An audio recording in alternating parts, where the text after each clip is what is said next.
Cacher son âge, c'est supprimer ses souvenirs. Cette citation n'est pas de moi, mais d'Arletty. Bonjour et bienvenue dans ce podcast dédié aux personnes de 60 ans et plus à l'occasion de la 3e édition de la journée d'accès au droit. Parce que bien vieillir, c'est aussi bien s'informer, nous vous proposons aujourd'hui un petit tour d'horizon des ressources qui peuvent faciliter votre quotidien. Que ce soit la santé, l'autonomie, la sécurité ou encore le numérique, je vous invite à suivre à travers 5 épisodes pour découvrir ensemble les solutions qui s'offrent à vous. Avant de plonger dans le premier épisode, je vous adresse un grand merci à tous et ainsi qu'à nos partenaires grâce à qui cette émission a pu voir le jour. Commençons sans plus attendre l'épisode numéro 1.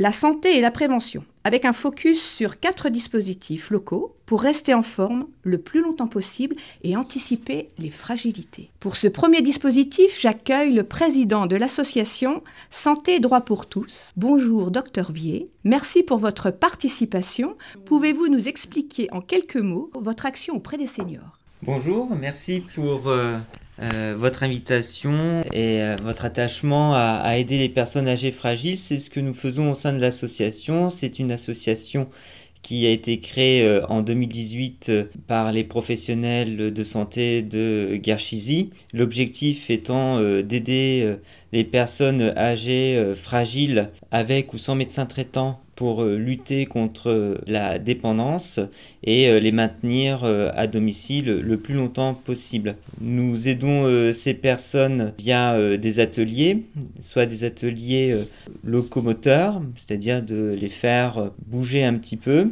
afin de garantir leur masse musculaire et d'éviter la sédentarité, et aussi des ateliers orientés neurocognitifs afin de préserver leur mémoire. Si je résume bien, votre association propose des ateliers pour des problèmes de mémoire et également des problèmes d'équilibre pour éviter les chutes. Exactement. Pour rentrer dans l'association, il y a différentes façons, mais la plus simple, c'est de contacter les professionnels de santé auxquels les patients sont attachés, que ce soit les médecins, les pharmaciens, les kinés, les infirmières à domicile. Elles vont déjà faire un premier travail et contacter notre association via une grille de repérage. Voilà, en fait, souvent, c'est grâce aux professionnels qui, dans ces fonctions diverses, va repérer un risque, que ce soit sur les chutes, comme on a pu le signifier,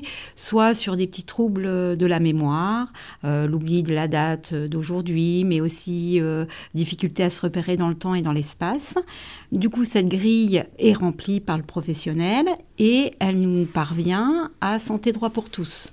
D'accord, donc ce n'est pas une démarche forcément de la personne en elle-même, c'est une démarche du professionnel qui a pu observer des troubles chez une personne et qui contacte l'association. Absolument. Les personnes qui sont fragiles ont du mal à être à l'initiative d'aller faire une activité.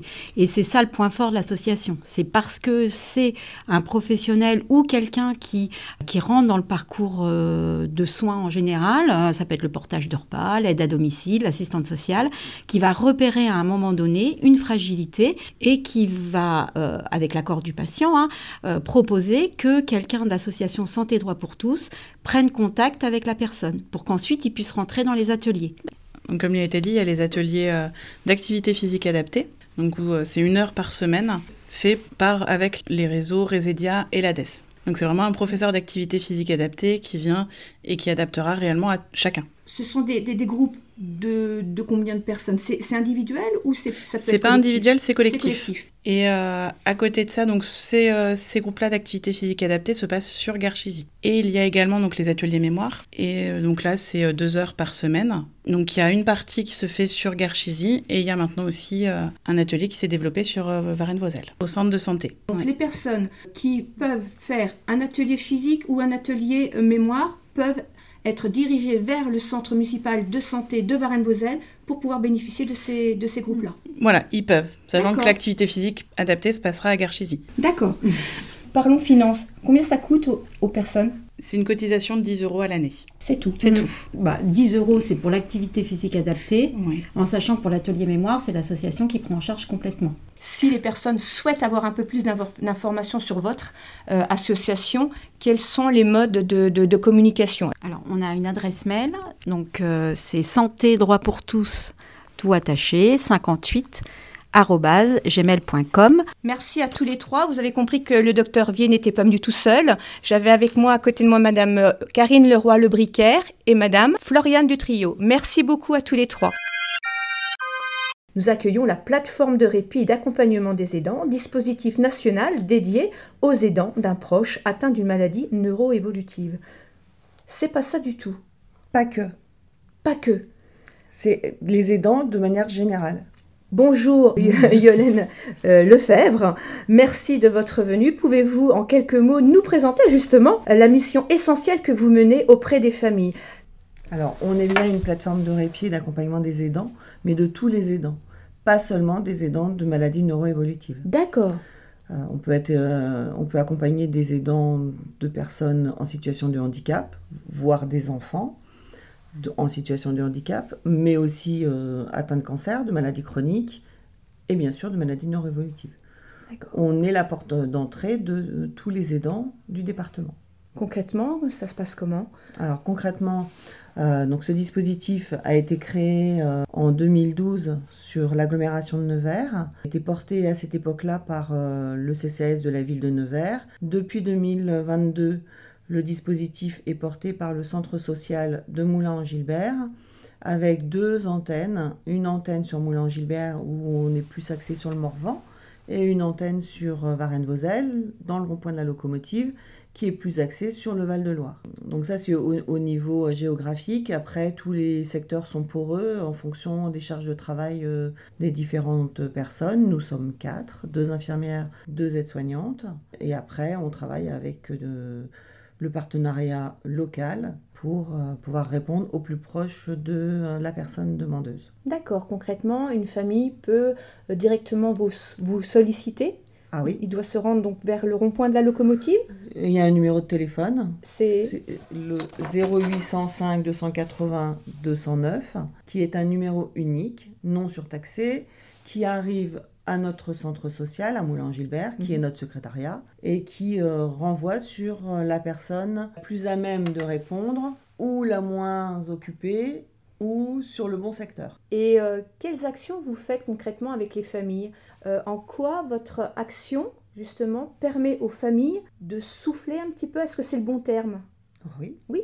C'est s'oxygéner, c'est le bon terme. Oui. Alors, on a différents dispositifs. Le premier, c'est déjà de rencontrer la famille et le malade, ou la personne en situation de handicap, de faire un état des lieux de ce qui existe, de voir les envies des deux et les refus des deux. D'accord. Il y a des choses qu'on ne veut pas, sur lesquelles on ne veut pas aller, et à aucun moment on ira si les gens ne veulent pas y aller. Donc une fois qu'on a fait cet état des lieux, qui est souvent une première visite qui dure 2h30, de manière à faire un véritable état des lieux, derrière on fait des propositions en fonction des envies. Ces propositions, elles peuvent être purement administratives parce que c'est là où ça coince. Ça peut être une aide pour avoir du temps pour soi. Et nous, dans ces cas-là, on mettra ou de la suppléance ou du relayage. Suppléance, pour faire court, un temps inférieur à 4 heures. Relayage supérieur à 4 heures d'affilée. On vient remplacer les dents pendant ce temps-là. Combien ça coûte? Sur la suppléance, il y a 0 reste à charge pour les usagers. Et sur le relayage, il y a 2,08 € par heure. Si je comprends bien, un couple, l'un des deux est atteint d'une maladie neurodégénérative évolutive. On a besoin de quelque temps pour soit pour aller chez le médecin, soit pour aller chez le coiffeur, soit pour aller faire des courses, dormir, marcher, sortir. On peut faire appel à la plateforme de répit pour qu'il y ait un temps mis en place avec vos partenaires, avec les agents donc, de la plateforme pour que la personne puisse... Ou avec les agents de la plateforme, ou pour que ce soit... pour arrêter qu'on soit tout le temps sur la route et qu'on ne soit pas face à l'usager. On a conventionné, nous, avec tous les services d'aide à domicile du département, que l'on paye, que l'on rémunère nous-mêmes en direct, pour faire de la suppléance ou du relayage. Ça veut dire que l'aide à domicile qui va venir c'est l'aide à domicile qui intervient d'habitude. Donc il n'y a pas ce temps d'appréhension et de connaissance à faire avec la personne. La confiance est déjà établie, qui va venir faire si on n'y arrive pas, parce qu'on sait que les services à domicile sont un peu en tension, on y arrive toujours. Nous interviendrons à ce moment-là sur les temps qu'on n'arrive pas à mettre en place avec les aides à domicile. Ça peut être aussi avec des personnes en situation de handicap lourd, où les aides à domicile ne veulent pas aller. D'accord. Donc nous, étant soignants, on y va. Donc ça peut être un des dispositifs. On a aussi ce qu'on appelle des haltérépies. Le haltérépie, c'est un accueil pour la personne malade, le temps que l'aidant puisse prendre du temps pour lui. Et on a développé les haltérépies sur l'ensemble du département, de manière à être au plus près toujours de l'usager. Donc on en a 2 à Varennes-Vauzelles, au rond-point de la locomotive. On en a une à Saint-Pierre-le-Moutier, une à la Charité, une à Caunes, une à Moulin-Gilbert, une à Luzy, une à Decize, une à Montsauge-les-Cétons, et bientôt dans le coin de Clamecy, on ne sait pas trop. Ce qui peut permettre aux personnes aidants de venir discuter, dialoguer avec vous, soulager un petit peu et prendre du temps pour eux aussi. Oui, c'est ça, c'est un lieu d'échange. Alors c'est un lieu où la plateforme se déplace régulièrement, avec des jours fixes, et c'est un lieu où on peut nous déposer son malade et aller faire autre chose. D'accord, ok. Très intéressant. Merci beaucoup, Madame Lefebvre, d'être ici parmi nous et à bientôt. Très bien.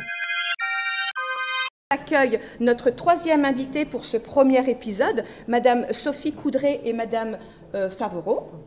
Bonjour, merci d'être présente aujourd'hui. Donc, Madame Coudray, vous êtes la directrice de l'association Resédia. Oui, c'est et donc, ma première question, que veut dire cet acronyme, Resédia? Le réseau de Nivernais, le réseau de santé Nivernais des acteurs du diabète et de l'obésité.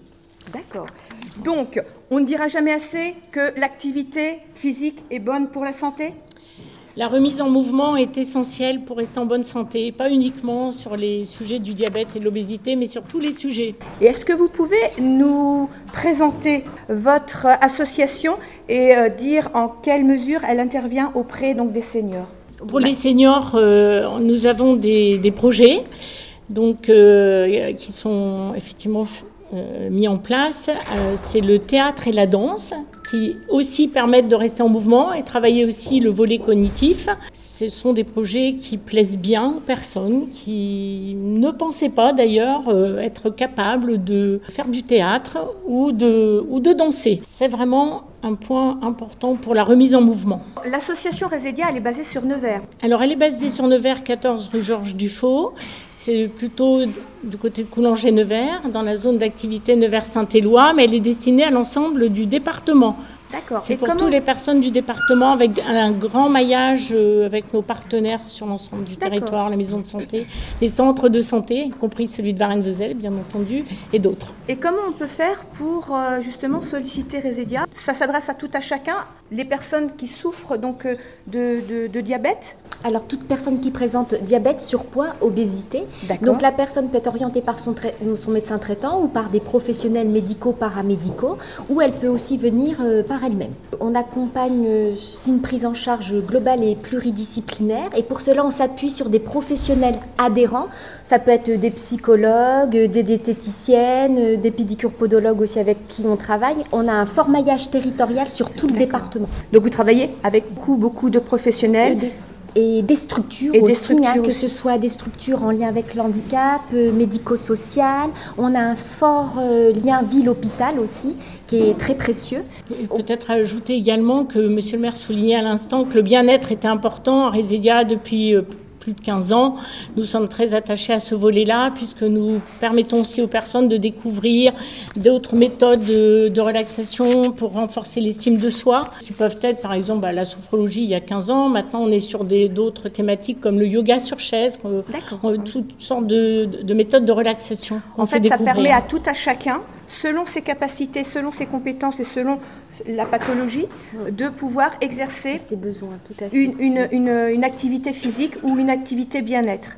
C'est tout à fait ça, en sachant que pour l'activité physique, on n'est pas que sur le diabète et l'obésité, c'est vraiment ouvert à tout public. Hein. Oui, parce qu'on a été labellisé, juste voilà, pour rappel, en janvier 2020, on a été labellisé Maison Sport Santé. Et le rôle des maisons Sport Santé, c'est d'accueillir et d'accompagner tout public, toute personne qui souhaite reprendre ou débuter une activité physique de façon adaptée et sécurisée. J'avais lu qu'une marathonienne avait pour habitude de se mettre des petits post-it pour se motiver, et j'ai relevé une phrase qui est assez sympathique: la douleur est temporaire et la fierté est éternelle.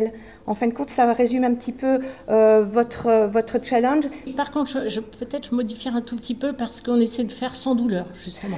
Voilà, donc c'est plutôt effectivement assis pour certaines activités. Ma phrase sont vraiment assises. Non, mais c'est vraiment important, Marie-Muriel. La fierté, oui, parce qu'on travaille beaucoup l'estime de soi, et l'activité physique en fait aussi partie, parce qu'on va montrer à des personnes qu'elles ont des ressources et on va s'appuyer aussi sur celles-ci. Donc la phrase était très importante. Merci beaucoup, mesdames. Merci. Je vais peut-être pouvoir interroger donc Monsieur Idir Fedal. Je voulais interroger donc la Fédération des centres sociaux, qui est à l'initiative donc des ateliers Bonjour. Donc, est-ce que vous pouvez nous parler un petit peu donc des ateliers Bonjour? En quoi consiste-t-il? On les retrouve depuis un certain nombre d'années sur le centre social municipal donc de Varennes-Vauzelles, avec l'animatrice donc du pôle adulte famille qui régulièrement met en place des ateliers Bonjour. Mais qu'est-ce que c'est que les ateliers Bonjour, c'est un dispositif qui est piloté par la CARSAT et qui permet en fait de mettre en place pas mal d'ateliers sur tout le département sur les thématiques autour de la santé. On a aussi de l'activité physique qui est proposée. On a des ateliers sommeil. On a des ateliers aussi avec une ergothérapeute pour pouvoir améliorer l'environnement dans lequel la personne vit. On a aussi des ateliers médicaments pour mieux adapter sa posologie. Et il y a aussi des ateliers conduite qui sont proposés. Donc c'est mené par une main de maître, par Sylvie Caruana, qui est vraiment experte sur ce sujet-là, que je représente aujourd'hui, qui ne peut pas être présente là, et qui intervient sur l'ensemble du département. Donc on s'appuie beaucoup sur les centres sociaux pour pouvoir trouver le public et pour pouvoir proposer ces actions-là. Et donc, on essaye de viser une population qui a entre 60 et voire plus. D'accord. Donc, ça s'adresse aux personnes de 60 ans et plus. Comment font-ils pour intégrer justement ces ateliers Bonjour? Ici, à Varennes-Vauzelles, ils ont la possibilité visiblement de contacter le centre social. Ils s'inscrivent. Ça se passe comment? Alors, sur la mise en place, donc, en général, Sylvie va directement voir les structures sur lesquelles elle peut s'appuyer pour pouvoir mettre en place les ateliers. Donc elle va proposer une typologie d'atelier et vérifier avec aussi l'expert en face si elle est disponible sur ce temps-là. Et dans un second temps, l'équipe au niveau local va constituer un groupe et va proposer des horaires, des dates, comme des ateliers classiques qu'on pourrait retrouver sur de la gym d'entretien ou de la gym douce. D'accord. C'est des forfaits? C'est combien de séances? Alors c'est totalement gratuit et ça peut être sur des séances qui vont jusqu'à 10 séances en fonction de l'activité. Il y a des activités où c'est 5 séances. C'est entre 5 et 10 séances. D'accord, 5 et 10 séances. Et en règle générale, c'est une séance par semaine? C'est quasiment une séance par semaine. Il y a des ateliers pour lesquels on va avoir un temps où en fait il y aura une évaluation qui sera faite par l'experte.